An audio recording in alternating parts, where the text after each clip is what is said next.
Hawkins girl's head was severed and taken up the road about 25 to 50 yards and buried. He was the monster that everyone feared. He knocked her unconscious and strangled her. नमस्कार दोस्तों, स्वागत है आपका हमारे channel पर। आज हम एक ऐसे सीरियल किलर की कहानी लेकर आए हैं जिसने पूरी दुनिया को हिलाकर रख दिया था। हम बात कर रहे हैं टेड बंडी की, जो अमेरिका का सबसे खतरनाक और डरावना सीरियल किलर था। टेड बंडी ने 1970 के दशक में कई महिलाओं का अपहरण, बलात्कार और हत्या की। उसकी कहानी इतनी भयानक है कि सुनने मात्र से ही रोंगटे खड़े हो जाते हैं। आइए जानते हैं इस राक्षस की पूरी कहानी। टेड बंडी का जन्म 24 नवंबर 1946 को वर्मोंट, अमेरिका में हुआ था। बचपन में बंडी एक सामान्य बच्चे की तरह दिखाई देता था, लेकिन उसके जीवन में कई परेशानियां थीं। वह अपने दादा दादी के साथ बड़ा हुआ और लंबे समय तक उसे यह भी नहीं पता था कि उसकी असली मां कौन है। टेड का बचपन उतना खुशहाल नहीं था जितना दिखता था। धीरे धीरे उसके अंदर गुस्सा और हिंसा की भावना बढ़ने लगी। बड़ी उम्र में टेड ने वॉशिंगटन विश्वविद्यालय में कानून की पढ़ाई शुरू की। टेड एक बहुत होशियार और बहुत ही इंटेलिजेंट लड़का था। उसके टीचर्स हमेशा उसकी तारीफ किया करते थे। He was considered well dressed, he was considered educated, and at that time that was the only thing that people really paid much attention to. लेकिन इसके पीछे एक खतरनाक राक्षस छिपा हुआ था।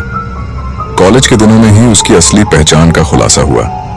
टेड का प्रेम संबंध एक लड़की के साथ था जो उसे बाद में छोड़कर चली गई। इस घटना ने उसे पूरी तरह से बदल दिया और वह अपराध की दुनिया में कदम रखने लगा। 1974 में टेड बंडी ने अपनी पहली हत्या की। उसने एक युवा महिला का अपहरण किया, उसे मार डाला और उसके शव को जंगल में फेंक दिया। इसके बाद उसने एक के बाद एक महिलाओं को निशाना बनाना शुरू कर दिया। टेड का तरीका बहुत ही चौंकाने वाला था। वह पहले महिलाओं से दोस्ती करता, फिर उन्हें अपनी गाड़ी में बैठाता और बाद में उनकी निर्मम हत्या कर देता। टेड बंडी का तरीका बेहद चालाकी से भरा हुआ था। वह अक्सर महिलाओं के सामने खुद को घायल या लाचार दिखाता था, जिससे वे उसकी मदद करने के लिए उसके पास आती थीं।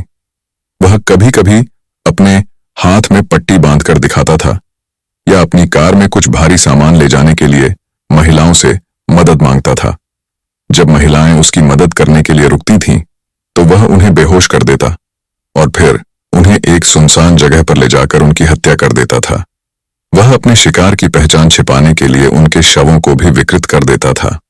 टेड बंडी ने 1974 से 1978 के बीच 30 से ज्यादा महिलाओं की हत्या की। हालांकि वास्तविक संख्या इससे कहीं अधिक हो सकती है।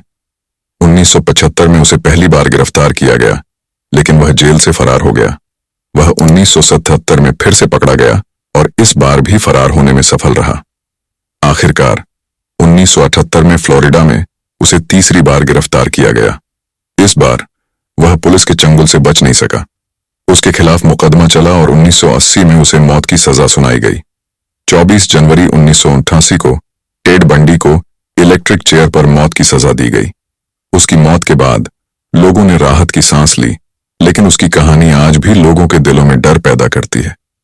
टेड बंडी का नाम अब एक चेतावनी के रूप में लिया जाता है कि कैसे एक इंसान के अंदर छुपा हुआ राक्षस कितना खतरनाक हो सकता है। टेड बंडी की कहानी यह साबित करती है कि अपराधी किसी भी रूप में हो सकते हैं। वह एक आकर्षक और स्मार्ट दिखने वाला इंसान था, लेकिन उसके अंदर एक ऐसा राक्षस था जिसने कई महिलाओं की जिंदगी छीन ली। उसकी कहानी सुनकर हमें यह समझना चाहिए कि बाहरी दिखावे पर कभी भी विश्वास नहीं करना चाहिए।